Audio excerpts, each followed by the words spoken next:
येत्या 28 तारखेला बच्चू कडू हे शेतकऱ्यांच्या कर्जमाफीसाठी नागपूरमध्ये भव्य मोर्चा काढणार आहेत आणि त्यापूर्वीच बच्चू कडू यांना मुख्यमंत्र्यांकडून बैठकीचं निमंत्रण आले।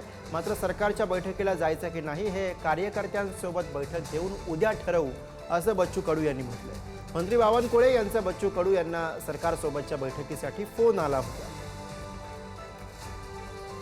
निर्णय झाल्याशिवाय आंदोलन कुठेही थांबणार नाही।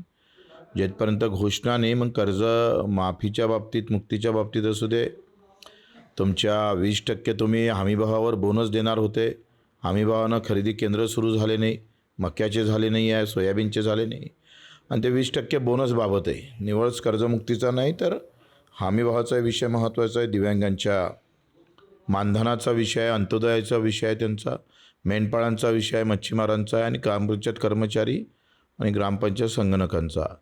हे निर्णय आम्ही जर झाले नाही तर पोकळ बैठक घेऊन काही फायदा होणार नाही।